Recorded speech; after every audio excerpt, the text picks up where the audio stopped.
మనందరికీ తెలుసు human trafficking చట్టరీత్యా అతిపెద్ద నేరం, ఇల్లీగల్ అదే. అలాంటిది హ్యూమన్ ట్రాఫికింగ్ చేసిన వాళ్ళ దగ్గర నుంచి చిన్నపిల్లల్ని చంటి పిల్లల్ని కొనుగోలు చేయడం ఇంకెంత పెద్ద నేరం. ఎస్, ఎవరికైతే పిల్లలు లేరో తల్లిదండ్రులకి, ఎవరైతే సంతానాలేమితో బాధపడుతున్నారో వాళ్ళందరూ తెలిసో తెలియకో ఇలాంటి ఉచ్చులో చిక్కుకుంటున్నారు, భయంకరమైన నేరాలకి పాల్పడుతున్నారు. లక్షలు ధారపోసి హ్యూమన్ ట్రాఫికింగ్ చేసిన వాళ్ళ దగ్గర నుంచి పిల్లల్ని కొనుగోలు చేస్తున్నారు. ఈ ప్రాసెస్లో వాళ్ళు లీగల్ అడాప్షన్ అనేది ఒకటి ఉంటుందని మర్చిపోతున్నారు. వాళ్ళకి పిల్లలు లేకపోతే లీగల్లీ వెళ్ళాలి, లీగల్లీ అడాప్ట్ చేసుకోవాలి, దత్తత తీసుకోవాలి.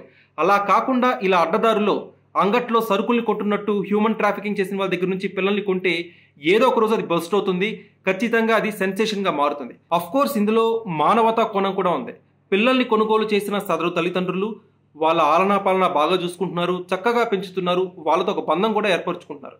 కానీ if it is illegal, it's illegal. Yes, తాజాగా ఇలాంటి ఉదంతమే హైదరాబాద్లో చోటు చేసుకుంది. దాని గురించి కంప్లీట్ స్టోరీ ఈ వీడియోలో తెలుసుకుందాం.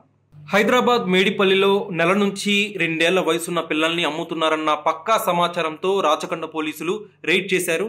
పిల్లలు లేని వారికి ఢిల్లీ, పూణేల నుంచి చిన్నారుల్ని తెచ్చి విక్రయిస్తున్నారన్న పక్కా సమాచారంతో దాడులు చేశారు. ఆర్ఎంపీ శోభారాణి, సలీం, స్వప్న అనే 3 నిందితుల్ని అరెస్ట్ చేశారు. వారిని అరెస్ట్ చేసిన సమయంలో 2 చిన్నారుల్ని రక్షించారు.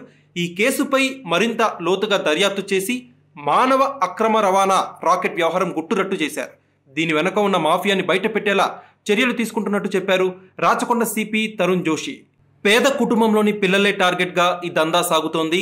ఆర్థిక స్తోమత లేని తల్లిదండ్రుల వద్దకు వెళ్లి సదరు పిల్లల్ని పోషించడం మీకు భారమంటూ తల్లులకి చెప్పి మానవత్వంతో పిల్లలు లేని వారికి దత్తతిస్తామంటూ నమ్మించి వారి నుంచి 50,000 రూపాయలకు చిన్నారుల్ని కొనుగోలు చేసిన ముఠ వారిని పిల్లలు లేని తల్లిదండ్రులకి 1,80,000 రూపాయల నుంచి 5.5 లక్షల రూపాయల వరకు విక్రయిస్తున్నారు. అంటే చూసారా వీళ్ళు ఎంత దారుణంగా ఇదంతా కొనసాగిస్తున్నారో. సో ఇక్కడ దాకా అంతా బానే ఉంది. పోలీసులు ఈ రాకెట్ని ఛేదించారు, నిందితుల్ని అరెస్ట్ చేశారు, కథ సుఖాంతమైపోయింది అని అందరూ అనుకున్నారు. కానీ ఇక్కడే అసలు ట్విస్ట్. పిల్లల్ని పోలీసులు ఒరిజినల్ పేరెంట్స్ దగ్గరికి చేర్చే క్రమంలో ఎవరైతే కొనుగోలు చేశారో పేరెంట్స్ వాళ్ళు అడ్డుపడ్డారు, ఆందోళనకు దిగారు.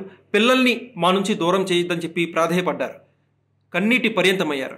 ఎందుకంటే పిల్లల్ని ఇన్నేళ్ళు పెంచారు, ప్రేమగా పెంచారు, వాళ్ళ ఆలనా పాలన చూశారు, వాళ్ళతో ఒక బంధం ఏర్పడుతుంది. పిల్లలకి ఆ పేరెంట్స్తో ఏర్పడుతుంది, అలానే పేరెంట్స్కి పిల్లలతో ఏర్పడుతుంది. ఆ కారణంగా ఖచ్చితంగా వాళ్ళ మధ్య ఆ రిలేషన్ అనేది, ఒక బాండ్ అనేది ఏర్పడుతుంది. దానివల్ల అది దూరం అయిపోతుంటే ఖచ్చితంగా ఎవరిలో బాధ ఉంటుంది.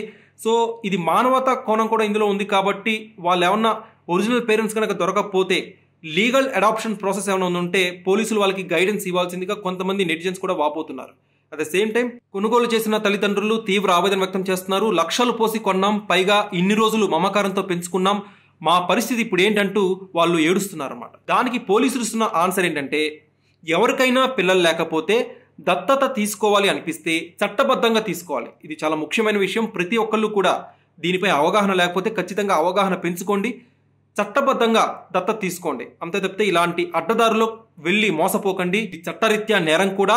ఇలా అక్రమంగా కొనుగోలు చేసి నేరాలకు పాల్పడతానని చెప్పి పోలీసులు కూడా హెచ్చరిస్తున్నారు.